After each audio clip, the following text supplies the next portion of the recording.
Welcome back, everyone. We're doing another deep dive today. And yeah, no messing around. We're jumping straight into what's confirmed for Reacher Season 4. Basically, we want to quickly unpack how this next season seems to be turning Reacher, from the wandering investigator into something more like a spy. Yeah, and what jumps out immediately is just how much faith Amazon has in this. I mean, they announced the renewal way back in October 2024. Season 3 hadn't even dropped yet. That's more than just backing Alan Ritchson, right? It feels like they really believed in the story they had picked out for Season 4. Okay, so if they're that sure, what is the story? What's making them go all in so early? The main thing for you to grab onto here is that we seem to be moving away from like small towns and local mysteries. We're heading into some heavy Washington, D.C. level stuff.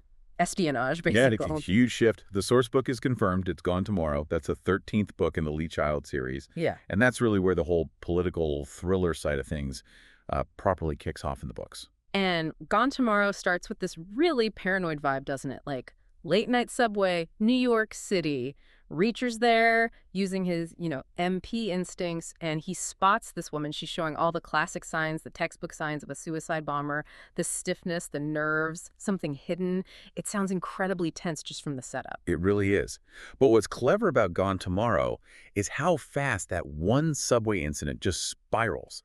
It's not just about stopping one person. Reacher gets dragged into this massive conspiracy. We're talking powerful political figures, secret government operations, sensitive files, cover-ups. It's serious national security stuff. Yeah. He's suddenly dealing with, systemic corruption, not just beating up some local criminals. Right, and a story that big, that complex, usually means a pretty demanding production. Right. So what's the timeline look like? Where are we actually at?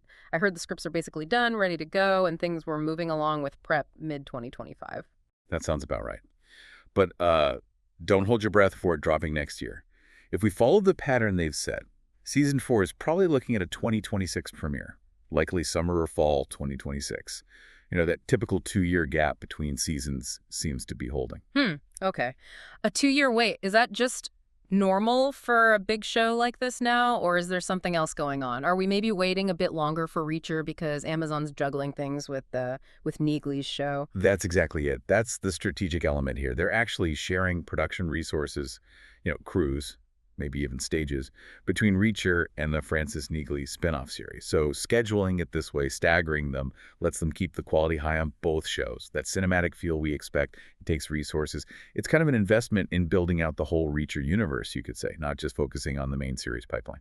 Okay, that makes sense. So if the story is diving deep into DC politics and secrets, the casting needs to reflect that, right? Yeah. Who are the key players joining Alan Ritchson this time around? The ones who signal this political angle? Well, we've got some really telling additions. Mark Blucas, he's coming in as John Sampson. And get this, he's a U.S. congressman. And Kathleen Robertson is playing his wife, Elsbeth Sampson. So, right away, casting a powerful politician and his wife, that plants the story firmly in that world of high-stakes DC secrets. But it's not all just politics and espionage, right? There's usually an emotional anchor in these stories, too. Absolutely. Agnes Moe has been cast as Leela Hoth. Her character is described as a young woman trying to find out who her American father was. That gives you that personal human story running alongside the big national security plot and the government conspiracies. It grounds it. And didn't we see a casting change relatively late in the game for one of the other roles? Yeah, good point. There was that switch, fairly close to production, it seemed.